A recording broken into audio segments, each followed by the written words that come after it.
Good morning, it's Kane again. So it's been a minute since I've uploaded, not really that long of a minute, but the last video performed really well, so I figured, hey, it's a good time to make another video, and Omega's been asking me, hey, Kane, make a video.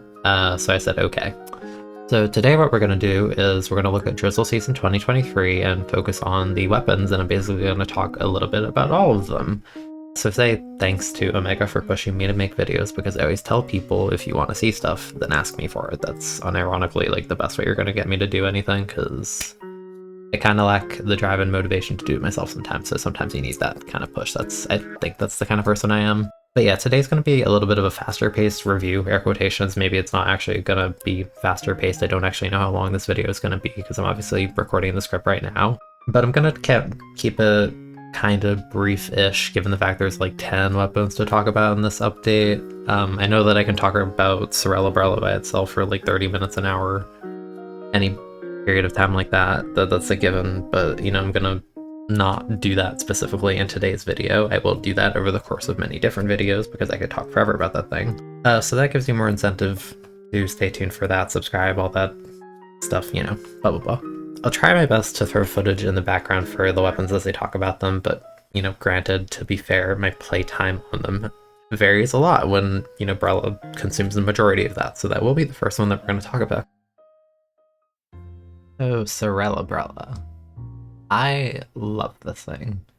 Sorella Brella, you are the absolute redeemer of this weapon. After a year of struggles in the most mediocre non-specialized kit you could ever be given with no true purpose to be picked, you have finally graced Splatoon 3.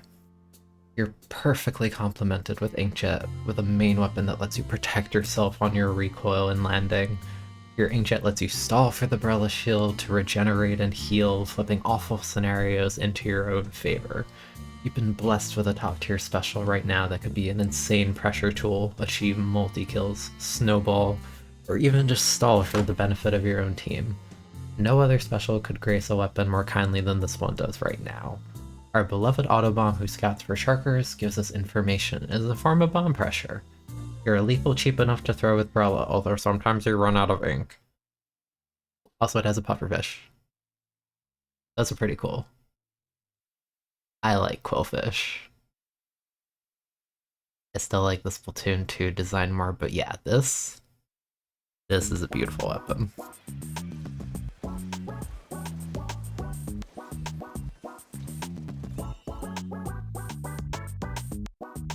So getting Neo Machine is a bit of a weird thing, because if you've played this game in the first year at all, you're aware that Normal Machine had both a fantastic kit, to say the least, and was one of the most meta-relevant weapons for a very long time. So naturally what ended up happening is the weapon got nerfed pretty significantly, so the bar has been set so high that you would think a second kit wouldn't really be that interesting, especially in this case because you're just repeating a kit and trying to recreate it in 3. And this kit is Point Sensor and Inkzuka, and this didn't really work too well in Splatoon 1 for, you know, various reasons. So when you transport it to Splatoon 3, you're really surprisingly making an awesome kit that's really fun, and honestly when I play it I forget it even got nerfed, because Point Sensor on Machine is really cool, because Machine is one of the best weapons in the entire game when it comes to sort of air quotations cheating geometry. You know, people being around a corner behind a wall, you can hit them, you can always hit them, so knowing where they are with Point Sensor is actually really fun. The only other weapon that can kind of do that in this game is Exposure, but that's a really slow weapon. Machine, you can actually walk around and do things, it's super cool. Zuka actually you can build okay, honestly. It's 190 and Machine's paint is like variable enough so you can build a few of them. And Zuka paired with Point Sensor is really cool, because the idea is you can mark your opponent to see where they are to make it much easier to hit your shots. You can just see the guy. You threw the sensor. He's right there. That's Zuka blasting range. You can go get him. Go do it. Right now. Honestly, this is my second favorite weapon in the update so far.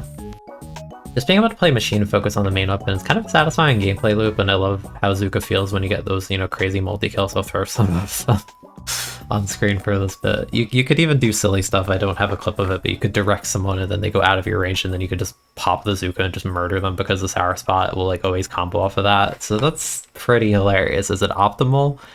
Probably not most of the time. Is it fun just blasting people and cheating geometry and annoying people because you always see where they are and you're just harassing them with hitboxes? Yeah, that's the entire appeal of the weapon, and I think it's really fun. I'd recommend you try opening Gambit on this one for sure, because you get the hyper mobility of run speed and swim speed, and with point sensor, if you get a good opening, you can honestly chain it for entire games. And what's funny is that in this example game, I actually do manage to chain opening Gambit for 5 minutes, and yet we still lose. I'm still thinking about that. It's been a couple days since I got that footage. I still think about that sometimes. Maybe there's a reason I'm on Team Shiver, actually. You know, a couple funny things about Gold Dynamo to start with that don't even have to do with the weapon kit itself. It, first of all, has to deal with the fact that, one, this weapon's been used in promotional render since before the game even came out, so to have to wait a year for it is pretty funny in itself. The second one is that people were speculating this weapon to be dropped a lot earlier because its model was in the game since late 2022, if I'm not mistaken. So after all that time and waiting, you finally have it. It's finally here. And it's okay. I like it. I think it's fun. Super Chump makes for a pretty decent ink refill on this, and a weapon like this loves this. In Splatoon 1, you had Echo Locator, which was like an instant ink refill. Chump isn't as instant, but if you put it down pretty fast, you can basically act as one. Bot Bomb's a bit awkward on Dynamo because of how ink hungry of a weapon it is. It feels like the kind of thing you might throw it to poke if you can't do much else, or you throw it before popping Chump because you can kind of, you know, use it in that little like decoy scatter to sort of, you know, maybe get a cheeky kill because the opponent didn't see it because they're more so looking at the 12 balloons I think Chump is around them, so I think that's pretty funny. It's a lethal bomb. No one's ever really going to complain about having one, right? On one hand, I think this kit is fun, but I do kind of wish they'll revisit Inkline Dynamo, which existed in Splatoon 2, but Stingray didn't really complement it in any way. I do really think there's potential there, and I'm a little bit sad that this one didn't get Mind Chump, but I mean, overall, can't complain. It's a weapon. It exists. I think it's pretty neat. Probably still mid-tier, but hey, looks pretty cool. Also, as opposed to Splatoon 1, you don't have to buy it anymore, so it no longer costs like an internal organ to own this thing. That's pretty cool.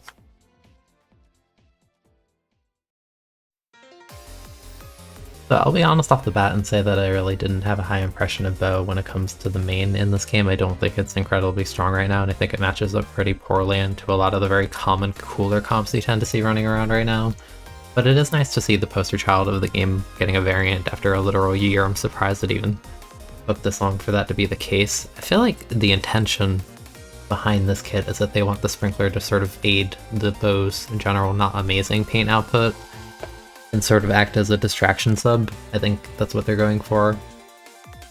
And I think that Super Chump is sort of an extension of that, you know, adding paint, adding sort of decoys, distractions. It can sort of go with the arrows. You can throw the arrows around the chumps. That's pretty neat. I get the idea they're going for this, but I do gotta say, and like right off the bat, I do wish they gave this one Ink Mine, kind of like with Dynamo. I think Ink Mine would have helped this weapon's close quarters combat struggles quite a lot, in the same way that E-Liter can partial to combo off of its mines in Splatoon 2 as well as this game. I really do wish I got mine instead of Sprinkler. But I will say, chumps are cute. I like the idea they're going for. It's, again, an extension of the Sprinkler thing where it's sort of a distraction thing that you need to pay attention to. I don't think this weapon's great. And again, I'm biased, and I really don't like getting Bow on my team in solo because mainly they tend to come in pairs with other anchor weapons, and when my comp consists of me trying to play Brella or something and I get a comp consisting of Bow, Hydra, E-Liter, yeah, I'm probably not going to like you very much. But, you know, it's Inkline. That's pretty neat. Got like 2 kills in this clip. Like, I guess that's all there is to really say about Bow, really. Yeah, it's neat, I guess. I'm not happy about seeing so many in solo queue, I'll be honest. Now, when it comes to Ballpoint Nouveau, those of you who have frequented my streams know that it became sort of a meme on the stream. You know, if I would go AFK, I'd be like, oh, Keen's gone, post Vac is good propaganda. As I kind of called Vac a meme special for the longest time. And I don't think it's amazing right now, but after a bunch of the buffs, I respect it more, for sure. That's to say the least. So, you know, Vac is, like, playable in my mind. So, I don't mind this kit. You know, it's kind of funny, actually, the way I'm ordering this. This wasn't my intention by any means, but I talked about how I would have liked mine on Bow, but what ended up getting mine this patch is the ballpoint, and I think it's okay for it. It's pretty neat on holds and something like spot zones. I do think it leads to the weapon struggling a lot when it comes to retakes. If you're struggling in hard disadvantage, you can't, you know, just throw fizzy at people to charge like an S tier special the way vanilla ballpoint does. But let's be fair, when you have a kit as strong as the original ballpoint, that's kind of going to be a given. So, you know, this one's funny. I think there's some funny shenanigans in terms of putting down your mines and then backhand that people may, you know, a sword tries to push your back to kill you and then they step on a mine and get comboed by your teammate or something. There's funny potential with that. But you'll notice I don't really have gameplay for this one yet, do I? And the reason for that is I didn't actually play the weapon very much or get a clip of it, so I'm actually using Omega's clip from when I played, not open. No, actually I was open. The first night of the update, and I'll kind of just let that speak for itself.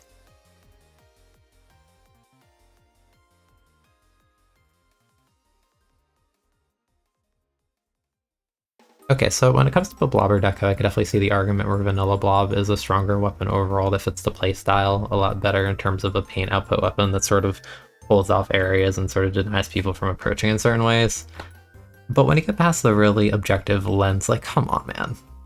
It's such a funny kind of kit where the sub can combo off of the main and you do ping-pongs with the main weapon, you do ping-pongs with the sub-weapon. And Crack is just a really hilarious kind of special to sort of be like, not like a panic get off me tool, but a sort of like you can't push me for free kind of tool.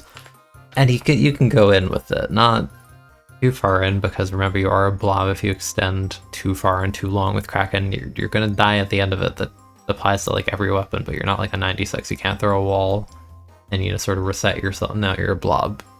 So don't do that. You're still a blob. Yeah, I don't know. I don't think this weapon's the most viable thing ever, to be honest. I don't even think I have gameplay footage of it. I'll figure out, you know, post-editing key in like 10 minutes after I record this when I'm actually getting footage. I'll figure something out for this one, because I think I had one good game of solo queue with this, but that was like 2 or 3 days ago, and I didn't save the replay, so good luck to myself for figuring out what to do for this, you know, 1 minute of me talking. Hopefully it's good. So we're going to get into the final 4 weapons, and the next 2 I'm going to be talking about are ones that are new main weapons that were introduced in this patch, with the first one being the Heavy Edit Splatling. So it's kind of weird, it's been a week, but with Heavy Edit, I feel like it's already gone through a strange period. This tends to happen when something is new, right? Where some people are hyping it up a lot, saying, oh, this is really good, it's like S tier, it's amazing, it just mows me down, it's crazy. And it's funny, because when something is new, there's sort of that element of, you know, you're not used to fighting it yet, right? I think there's a lot of times where I'm fighting this weapon and I get melted by it and I'm like, oh, wait, I thought that was a heavy or something like that, you know? But at the same time, because some people are hyping it up, other people are like, no, it's mid. Its paint is mid, its range is mid, blah, blah, blah, blah, blah. And to be honest, I think I said in the middle of that, I think this is an okay weapon. I think it's clearly not bad. It's definitely not, because it's a Splatling by nature, its range is like okay, it does melt people down for sure. But I also don't think it's super overwhelming anything, between Curly not being, you know, the most synergistic or amazing sub. I definitely think that sub is on like the lower end of subs in this game right now. And I mentioned briefly the range. This weapon's range is very awkward because it sort of falls in that Nautilus kind of camp where it feels like anything shorter range than you gets bullied to an extremity, but pretty much you get harassed by anything longer range. With Heavy Edit, you're gonna hate fighting ballpoints is like the #1 thing, and that's kind of a problem with how Ballpoint is still sort of that S tier kind of weapon, so that's a really good matchup to have. That'll definitely weigh down your viability, and don't get me started, like, you know, trying to fight like an E-litter with this thing sounds like a nightmare, honestly. But I will say the cooler is quite fun on a Splatling, you know, getting like the 3 mains of run speed, getting all the ink resistance, that's pretty neat. This weapon definitely has a lot of matchup problems. But again, it does bully shorter range weapons, and, you know, for the clip I have for this one, I didn't play this one much, but I got the 1/100 times in Splatfest, and you know, I might have been talking over the clip the entire time, most likely at this point, but yeah, you can kind of see me fighting a bunch of baby guns and sitting on grates, and it's like they can't really do anything to me, so that's really funny. Also, the sound that this weapon makes when it's fully charged and you release kind of sounds like a printer printing, so I give it 10 out of 10 on the scale of sound design. Great job! So, following the vein of Heavy Edit being in kind of an awkward range tier, talk about Wringer. Do I think this weapon is bad? No, it's still a bucket by design. Do I think it's amazing? No, I don't think it's amazing either. I think for right now this weapon's struggle is pretty much that regular bucket is just such a good main weapon and has better overall frame data, especially, you know, repeated sloshes are just much faster with regular bucket. And with regular bucket you have damage values of like 50-70. And granted, Wringer, yes, you can do 90 damage, but this does involve hitting both sloshes, and Wringer's range isn't actually the greatest thing in the world. I forget the raw numbers on it, but if I'm not mistaken, I think it's slightly shorter range, like ever so slightly shorter range than machines like AoE hitbox. And to be honest, it sort of falls in the heavy edit category where I was expecting it to have a bit more range prior to this update, so that's very surprising to me. So having the poorer fire rate and I think overall worse ink efficiency than regular slosher, because I believe I keep wanting to say Dreadslinger is Wringer. I think this bucket has 10 shots by default, and that's not bad, but there's downsides compared to a normal bucket, and while the kit's not bad, it definitely has combo potential between Reslider and the sloshes and the bomb and the slider. It is inherently kind of a little bit limiting with Reslider. There's only so much you can do with it, and again, it's just really steep competition because other buckets are really good in this game. I think maybe with a buff or two and maybe potentially another kit, this weapon has the potential to be really, really solid. So, you know, maybe there'll be that in the future, but for right now, I think it's a for fun weapon that isn't really the greatest thing if you're picking it to win, you know? But I will say, it's sort of a mop bucket that's pretty funny. Actually, the thing that I'm most fond about this weapon isn't even any gameplay sense of it. It's quite literally the fact that I saw people calling it the bi-slosher because it sloshes 2 sloshes, and I think that's really cute and funny because you have tri-slosher, and the bi-slosher, and I think that's adorable. Good for you, Bucket. Okay, so with all of those out of the way, there's only 2 weapons left to talk about in this update, and I can't imagine the video goes on for much longer at this point because, quite frankly, I don't really have much to say about these next 2 weapons, and I don't think these kits really do a heck of a lot for me. Let's talk about the custom Goo Tuber first. Custom Goo drops with the same kit that Luno Neo did almost a year ago, 9 months ago, yeah. And it has a 200 hammer. Since the main weapon and sub pain a lot together, I guess? I don't know, man, it's a Goo Tuber.